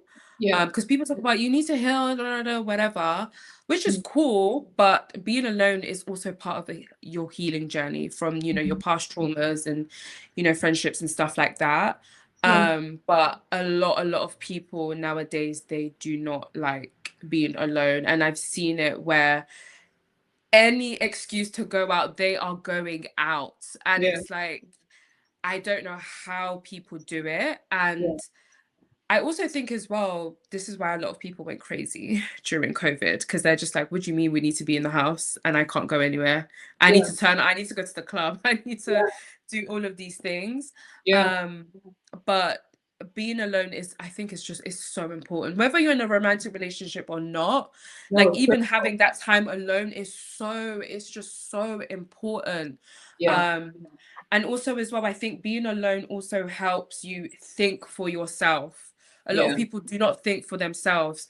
You need to kind of put the devices down and just kind of just sit in a room, switch off the light, just be with your thoughts, just be by yourself. Like it will help you so much. Yeah. But just a lot of people don't want to be by themselves. And I find it so frustrating because a lot of things that people are going through can actually just be kind of solved if you just be by yourself. That's when the voice of God speaks to you and through you, you know? And when I say the voice of God, I don't mean woo woo. I mean Well, like yeah. not being distracted with everything else going on everywhere and just being centered and being okay with being present within yourself without needing outside stimulation, right? And so when you can quiet your mind, that's when you get clarity on something that you've been struggling with or a decision that you need to make, or should I keep her as my friend, or is he worthy of me committing my time and energy, right? I can't tell you if I've done 500 consultations in the past 5 years. I'll say like 70% of those people have said in one way or another that they feel lost. I feel lost. I don't know what I'm Mm, doing right now. I don't know what move. I don't know where to go. Like I don't feel connected to anything, to God or to anything in depth. They feel lost and completely like the rug has been pulled up from up under them. And I know for a fact because I am notoriously spending time with myself, and I because of the dynamic of my family dynamic, and I and I wasn't. I need to have a bunch of friends around me. And I wasn't, I got to have a man with me. Somebody, somebody laying in my bed next to me. I was never like that. So I had to be comfortable with my own skin, in my own skin. So I take myself to dinner. I go to the movies all the time by myself. I do so much too. stuff by myself. And then I'll hear people say, like, oh my God, you went to a restaurant by yourself? Is that weird? I'm like, No, oh, like not at all. You go to the movies by yourself? That's weird. I'm like, no, it's not weird at it's all. not. Yeah. I go, I enjoy the movie. I get in my car, I go home. There's no big deal. I don't eat the genetically modified popcorn. I'll probably have like a healthy snack in my bag or something, but like it's a whole vibe, right? Yeah. And to your point about the energy field, and this is what's so beautiful about human beings, but it's also what makes us so dangerous to one another. We are constantly emitting an energetic resonance. So me and you go hang out, but you got this issue, trauma with your boyfriend, or you've had a really, really bad, difficult. not even, you're going through some major stuff in your life, Mm-mm. right? And I'm trying to speak life into you, and I'm trying to pour into you, and I'm trying to bring the energy back. And you're just in a toxic tailspin, and everything is about what he did to you. And she did this, and she, the blame game, or like no self-awareness, no self-accountability. I can only do the conversation where you want to point fingers at everybody else for so long. Okay, yes, let's Yeah. talk. What did they do? What did they say? All right, got it. So, and once we get all of that out, I've listened to you thoroughly. If you can't transition into self-awareness and how, okay, where did I go wrong in this? What do I need to change? How do I need to evolve? Like if we can't have that type of conversation, guess what? My energetic resonance is doing this Yeah. whole Yeah. time. You steady complaining, right?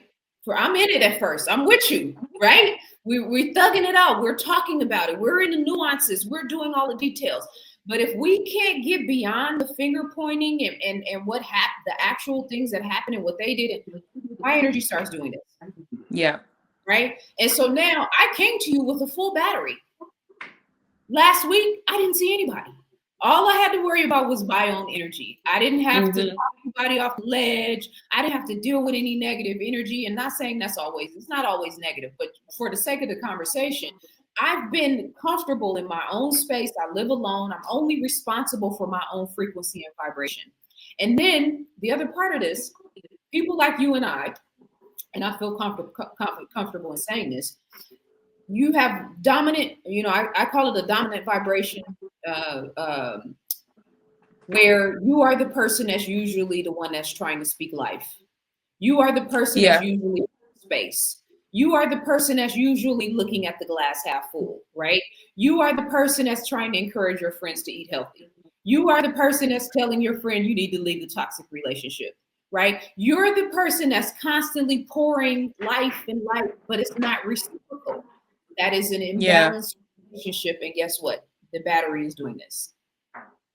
So it weakens your energetic resonance, your signal, if you will, not just because of those things, but also because we come together. You're emanating a certain frequency. I'm picking it up, right? I'm emanating a certain frequency. You're picking it up, right? And so it's affecting the battery, it's affecting the signal. And so we have to be very careful, again, hanging around people just to hang out, going out to be able to turn up. If you got friends that you can't be around without drinking and alcohol, it's probably not a healthy relationship, right? Little things like that we don't really pay attention to because it's fun in the moment, but the next day you feel, you're not 100%, you're not all the way there. So Yeah. and the alcohol thing is one aspect of that. But what I'm saying is we have to, we force ourselves to stay in certain spaces, to be amongst people, to have company, to have companionship. You got to have the courage to say, no, I want to do this. I don't want to go. I don't need to go. One of the other things I said in Keys to Womanhood is one of the most powerful things you will do, you will learn as a woman, is the ability to say no. You don't need to be at every event. You don't need to be at every meeting. You don't like keep some of yourself just to yourself. It's a very powerful thing. I want to say one more thing, because you said the think for yourself, which is critical. And we are living in a world of automatons, right? Who are parroting YouTube videos and don't know how to speak their own mind. So that's a critical thing. And I'm emphasizing that for the young women watching this. You said your father said something, and I'm backtracking because I forgot to mention this. You said your father said, no one will ever love you the way we love you. That's a powerful prophecy. Very powerful. That's why I still remember it, because I remember I think I was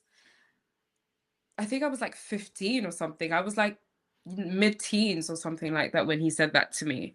Yeah. It sets up an expectation, right? And so you have to be mindful of that. With friendships, with relationships, with men, you have a seed planted in your mind that you are not going to be able to attract friendships or relationships or just experiences in life that will love you the way your family did.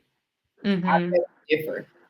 I think that the standard, once you alchemize the circumstances and life experiences, I think that the love that your family has poured into you is Mhm. eventually, once you get to a certain level within yourself, going to set the standard for the type of love that you will experience from your friends and your relationship and life in general. Life can love you the way your family loves you.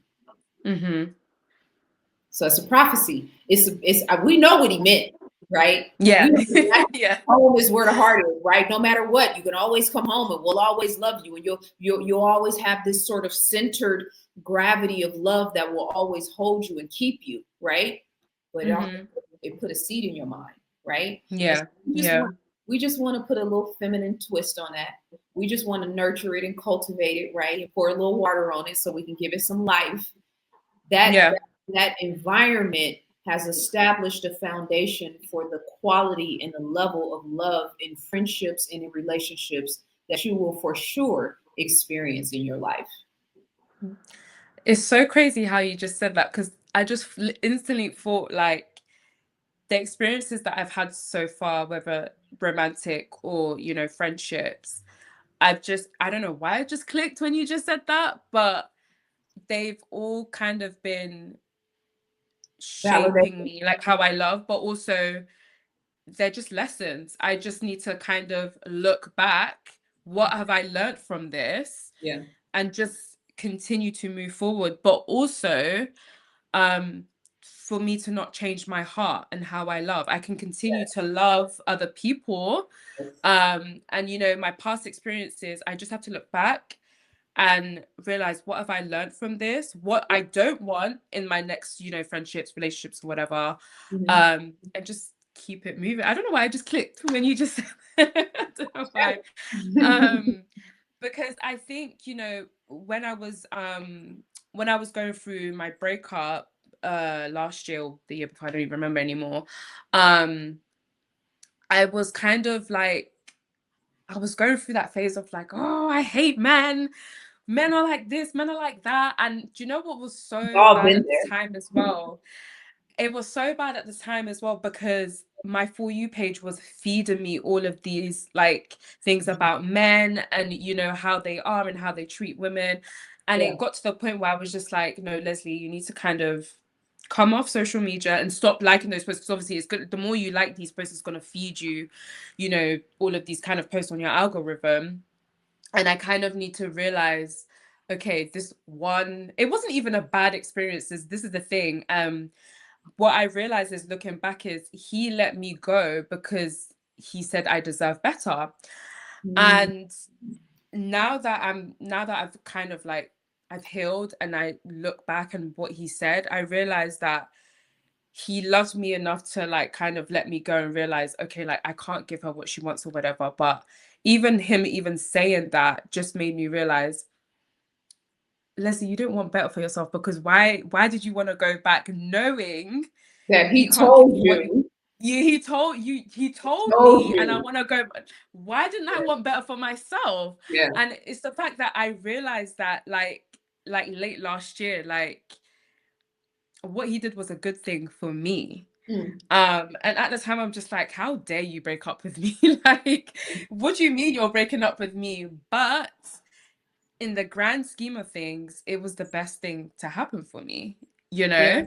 Yeah. Um, and again, I wouldn't have realized all of this had I not spent time by myself. Had I Yeah. just maybe jump into another relationship, Yes. the way other people do, and which I don't know how people do that. But anyways, Yeah. that's another I don't either. conversation. I don't either. I need Um, time to process, for real time to process. I need to see where I went wrong. Like I get into once you get past I bust the windows out of your car. yeah. Once you get past that phase, right? Not that I've ever done that, but I'm just saying. Yeah. Yeah. Once you get past that anger and the rage of the hurt part of it, Mm, when you start to focus on yourself and that self-awareness and self-accountability, it's like, yeah, that's the wisdom phase of the experience, right? And so you mhm. get knowledge from the relationship and experience, but then wisdom is like another level where you know uh, uh, that deep introspection, which is so critical. You talked about the algorithm and how the algorithm was like feeding you where you were in your mindset, but all they Yeah. did was mimic.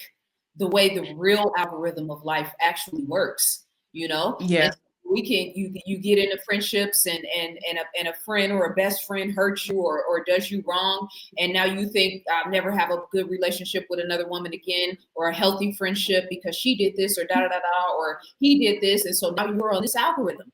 And if you don't stop and take a moment and spend that time within yourself and do the inner work, guess what? The algorithm's gonna send you another version of him. It's gonna send you Yeah. a version of her. That's why having time and being alone and being able to sit with your thoughts, sit with your thoughts, get through the anger phase, get through the crying phase, get through the I hate men phase, get through Yeah. the this happened to me phase, get through all of those phases that we all go through. And then on the other side of that is wisdom. So now we're not just out in the world randomly attracting the same thing over and over. It's like, nope, I got the lesson. Thank you very much. I had a kink in my armor, right? Whatever that particular kink or something that I needed to grow and expand. And now the algorithm is going to feed you based on where you are now, not the pain Hmm. that you were in during that experience. So the social media is just a microcosm of the macrocosm. They just mimic the way reality really works. Yeah. Yeah, no, definitely. And at the time I was just like, why do I keep seeing these? Like, I'm just like, oh my God, like Yeah. what is Yeah. actually I going was on? having a conversation with a client a couple of weeks ago, and she was dating a narcissist. And this dude like blew up her life. I mean, he blew up her spot. You're talking about real, true narcissist. And she said Hmm. she started looking up online, avoiding attachment. And then if she it went to narcissism, right? And so Yeah. she's watching all the videos and all the experiences. And she said after a while, once she got what she needed from it, after she kind of like got to a better space, she's on social media that one day and she's everything is this frequency that she's not in anymore. Yeah. Everything's narcissism, everything's avoiding attachment, everything's like, and she realized it, but she had already been in it for 6 months, right? Yeah. So you got to have a Yeah. strong mind to Honestly. navigate the algorithm and make the algorithm work for you. And again, it's a microcosm of the way the real world actually works. Yeah. Um, so I wanted to, okay, I hope this makes sense because in my mind it does. Okay. Um, so obviously a lot of us have been through heartbreak, whether it's friendship or romantic relationships. And sometimes I feel like, when we go through that, we kind of obviously we shield our heart and you don't want to love again or whatever. Um, but I think for me, when I went through my heartbreak, both friendship and romantic, to be honest, um, I genuinely feel like once you love a person, you always love them. Because I hear it all the time where, a person doesn't love their ex anymore, they don't love the friend that they're not friends with anymore. And I feel like us as humans, once we love somebody, that's it, you love them, forever, whether the emotions don't come up anymore, you don't think about them anymore, you always have love for them or you always love them. Mhm. And I see like love like this, like it keeps growing, like it evolves. Mhm. It's not something where like it just stops, like it's kind of like an energy and it's just growing. Mhm. um and you can't really put a limitation, shall I say, on love. It's just something that just keeps evolving. Mhm. And I think with love, it's something that it just continues to grow and it just continues to evolve. And I think this is what we kind of need to pour more into the world, because I feel like the energy right now in the world is just, I don't even know what to call the energy anymore. It's just so I literally off. have a video that I'm going to record later today called the anti-love movement Yeah. because yeah, to your point. Yeah, so I'm sorry, I didn't mean to cut you off. I want Yeah. to No, it's okay. And I think we need to find ways to just pour love into our everyday lives, into strangers, into just everybody, whether it's on social media or offline. I think even more now offline, Yeah, because right now I think, it's critical to just have those real life connections. And I think this is why, with my brand, I really want to start doing a lot more real life stuff. Um, and with that being said, what I'm trying to say is I think with love right now, I think love kind of stopped growing, stopped evolving. Um, when we all basically started spending more time online, because I feel like we have all of these opinions that people are posting about friendships, relationships, or whatever, and people are basically taking these opinions as facts, and it's now shaping how they're loving people in their lives. But I think we just kind of need to get back to just real life stuff, yeah, real tangible stuff, just real everything. yeah, And I think social media has just kind of like just cut love into just mhm, this limited energy. And it's not that love is just like a growing energy, it evolves all the time. yeah, Um, and I think we just need to, I don't know, when I'm saying this, I don't know why, but I just have this visual of like kids playing in a park, and, you're walking by and you're just hearing kids giggling and they're just playing, in the grass. yeah, And I have a lot of parks in my area and I don't see kids play out anymore. I yeah, don't see that. I don't see nobody's outside, basically, is what I'm trying to say. And I think we just need to get back outside with just connecting with each other. There is no connection with yeah, humans anymore. yeah, Um, and I think this is where the love is lost. There's just yeah, no connection with yeah. anyone. Well, Um, and your passion about it, right? Obviously your upbringing and where you are as you're within your individual self, but then that yearning that you have, that passion mhm. that you have, that intention that you have is that is wonderful clay for you to shape and mold to start creating those type of experiences, Mhm. right? So Yeah. whether it's for children, whether it's for women, whether it's for your local community. This is something I know, and I've been talking about this. Like the real world is making a comeback. Being Yeah. outside, playing, right? Doing, game nights. I went to a game night a few months ago in LA. It was the funnest thing ever. Nobody was on their phone. We were all playing different phones. Everybody was laughing. We were talking to strangers. I'm talking about for like 2 hours. We were just totally enveloped in this fun experience, right? And so this Yeah. is business wise, obviously, but then for your sort of service oriented perspective, this is a very beautiful time to start to create those spaces.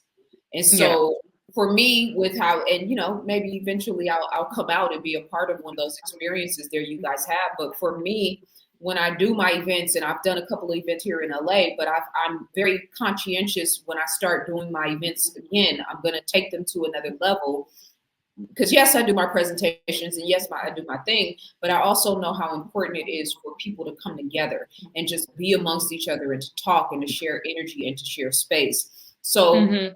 cognizant of it, and now we have to start developing the spaces where we can actually complement that and bring those things to life. And I'm not putting that all on you, right? You got a Yeah. culture, community, you got other people that are connected there, but just like setting the intention, okay, let's start doing a game night. Let's do it, start having a monthly block party where we get a jumper and have, games for the children to come and play and, just starting to develop these ideas and then coming together and spring is here, right? And summer is Yeah. getting ready to be here. And so this is a great time where nature is complementing that, right? And so everybody wants to be outside, so just being intentional about setting up those type of experiences in real time though. There's a lot of money to be made. So there's the business aspect of it, but then there Mhm. is a lot of soul fulfilling experiences to be had in those experiences. So I just feel like taking the reign now because I'm an Yeah. analog in the digital world. I love the fact that I've got two monitors here. I'm looking at your email here. We're on StreamYard. I got my phone here in case I need to tap in with anything. I love the Yeah. technology aspect of it all. But I am Yeah. 100% an analog girl. I would rather be outside amongst people, talking to people, connecting with people in nature. And so I'm one of the people that will be a part of those experiences. I want those experiences. I need those Yeah. experiences.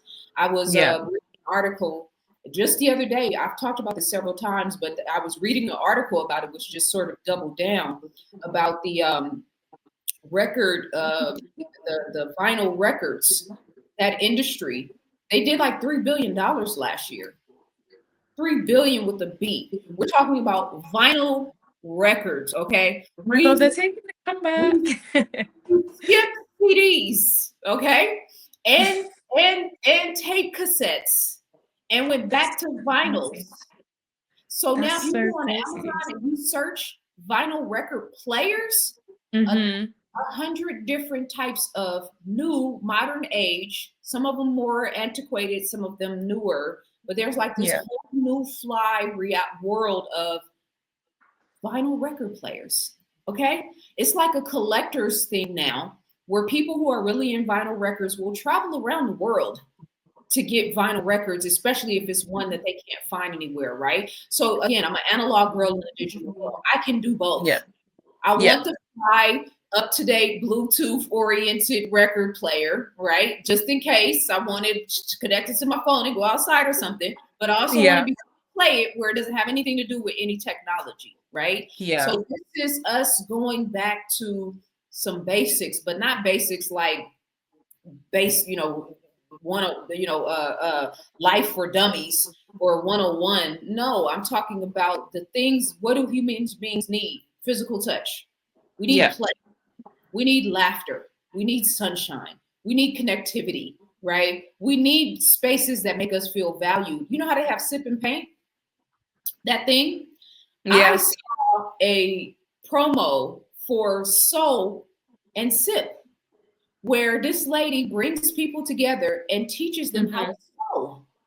And she's got Oh, all the that's so sewing cool. machines, right? And it's all these different women from all these different backgrounds, all these different races, sister. And they look like they're having so much fun and they're learning how to sew. Okay. That's Remember, so women were cool. like in the 70s, well, we're not sewing anymore. We don't want to do that domesticated household. I'm like, nah, I want to be able to sew. Okay. I want to be able to Yeah. bag or my own pants if I want to, right? So to your point, you said love is not expanding anymore. So this is how we expand it because the digital realm isn't working. Yeah. It's not giving us that thing, that thing in the pit of our soul. We want Yeah. that. So let's create those spaces. And if the children aren't playing outside, okay, well, let's turn up. How can we Yeah. get an event where we can get all of the children in a 10-block radius to walk or get on their bicycles and come and do face painting and get, the balloons that are made like animals and all that fun stuff that we did that we take for granted now. Like, yeah, Yeah. let's create that again. Yeah. I feel like it would just invite love in. But Yeah.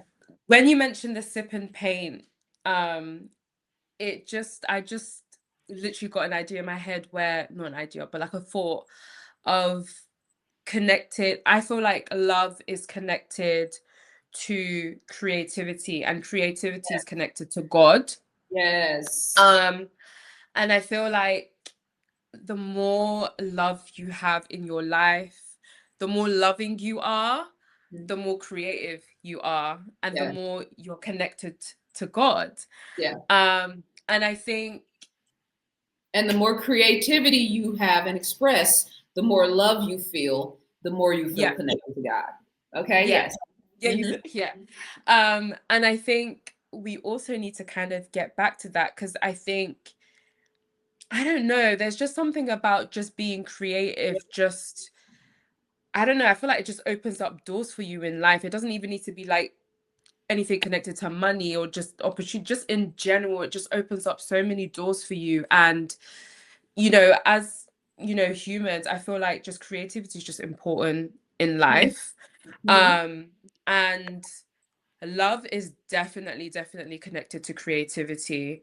Yeah. Um, even just, with my brand and when I design my pieces and stuff like that, it's all basically connected to love and connected to, you know, my experiences in love.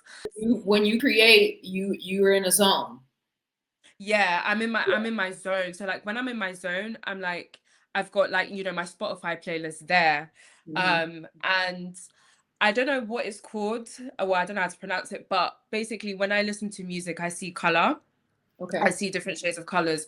So when I'm listening to music, and even just certain when I watch like certain movies and stuff, it's all just connected for me when it comes to my creativity.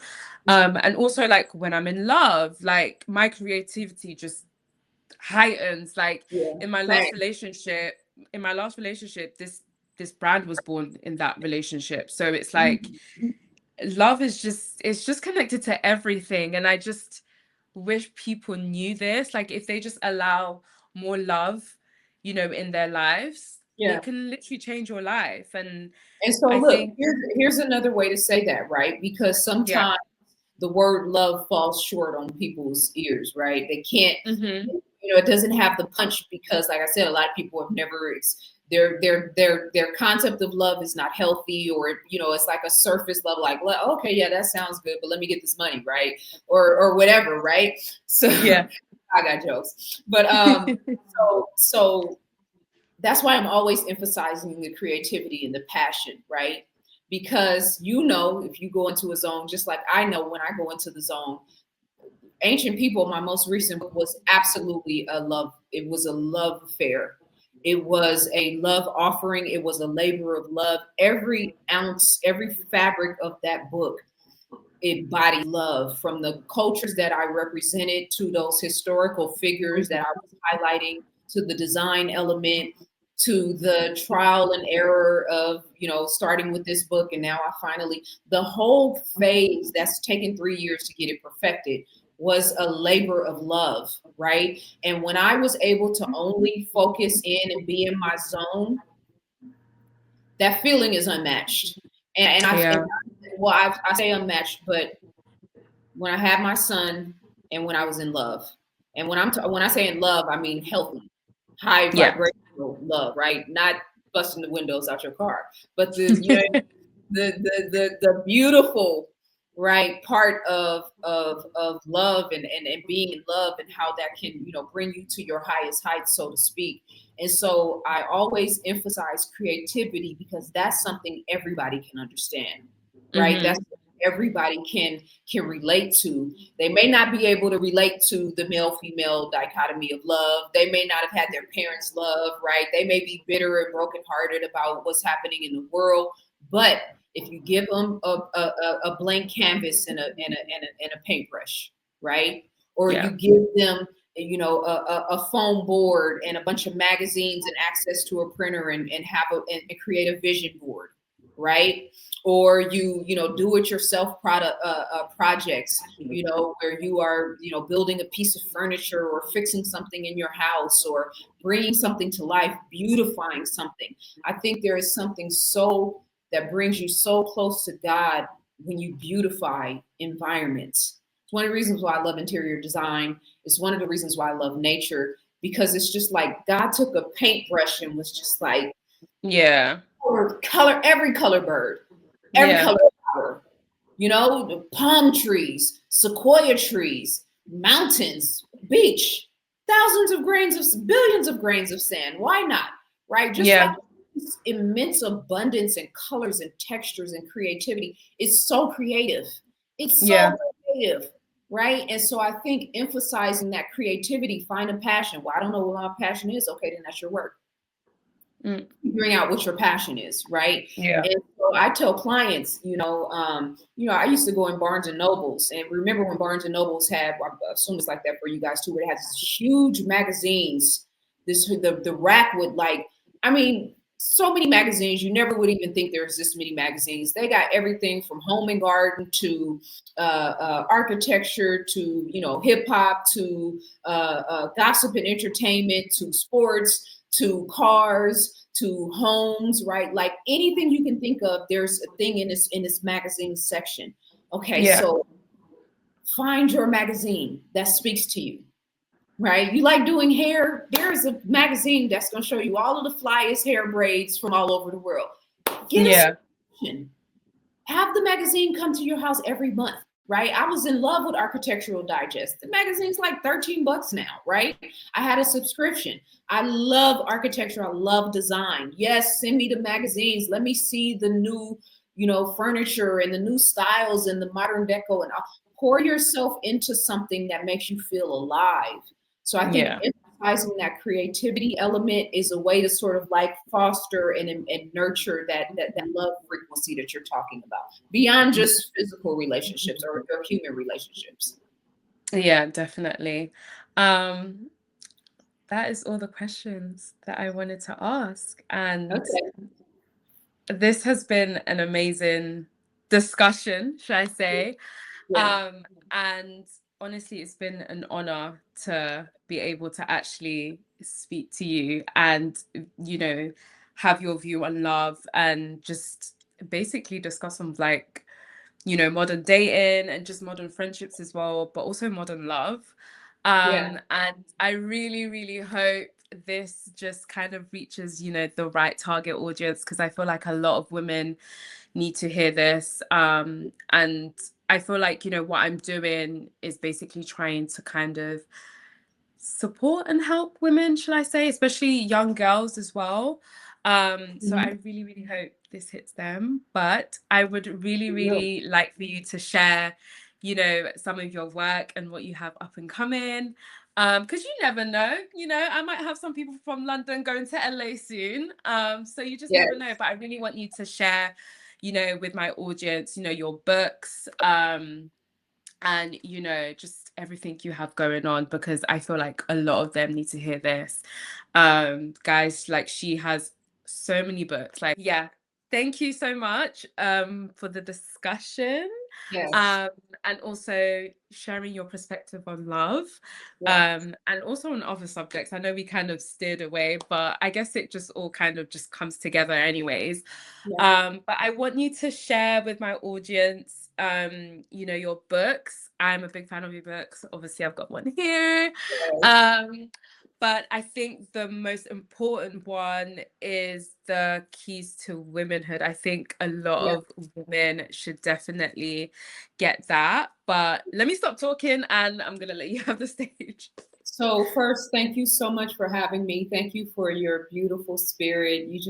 I'm just so endeared to you. You have just such a wonderful, beautiful sort of essence of your being that just shines through on the screen. And I'm very grateful to have had this conversation.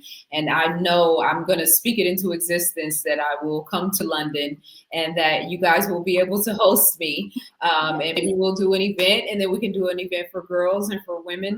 But I do know that I have a pretty significant following there. And I've been reminded over the years. So much love to all of my people in London and in the UK. I am a 7-time self-published author, and Keys to Womanhood, like you said, is definitely one of my most things that I'm most proud of. It is a workbook that is everything that I wish another woman had told me. What every young lady and woman should know is the subtitle of it.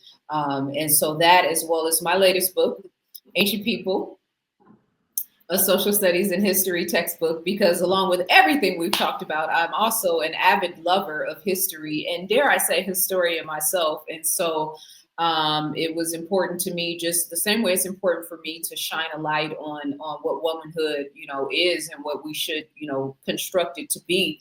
It was also important for me to bring these ancient Black, indigenous, beautiful African, just native people from around the world to the forefront and share that history and that legacy with the world. Again, for our daughters, there's 3 chapters based around queens that most people have never even heard of, and they all look like us. And so that was Amazing. another way for me to contribute to, raising the minds of our daughters and our women. And so, yeah, that's my latest book. And I'm just, I'm already in my mind on my next book. And I'm just very grateful to be alive. I'm thankful to have my consciousness where I am in my state of mind. I'm so grateful that my work has like impacted women like you in the way that it has. And now you're like fortified out in the world, doing your part and raising the vibration and magnifying the love frequency. And so that is the greatest representation of everything that I've done in my work to date. So yeah, my website is zazaali.com. All of my information is there. My social media pages are there. My YouTube channel is there. All the different ways to connect with me. So you can reach me at zazaali.com. My books are there as well. And hopefully, somewhere in the near future, we can do this again and maybe even in person. Like I said, me being there and coming and tapping in with my people in London. Perfect. Thank you so much. I appreciate you. And guys, definitely buy her books. And yeah, you're gonna learn so much. Definitely check out her YouTube channel as well. She has so much videos with like so much knowledge on different subjects. So like you never get bored. But also as well, I think especially for women, I know you obviously speak to the male audience as well, but obviously I'm a woman. Yes. And I think, a lot of young women who don't have, mothers in their lives or anybody, any, active women in their lives, I think your videos are just perfect, just for a bit of guidance, Yeah. in your, young women life. But yeah, so thank you I so received much. that, and the 30-year-olds and the 40-year-olds and the 50-year-olds, and we're all a tribe, and womanhood is an ecosystem, and so I'm learning Yeah. from you guys, and a student, like you said, always. I've learned so much in this conversation with you and your vantage point and your personality. So we're an ecosystem, and so us coming together and all of us bringing our strengths and our flaws and all of our baggage to the table, we will figure it out, we'll work it out, and we'll be better as a result.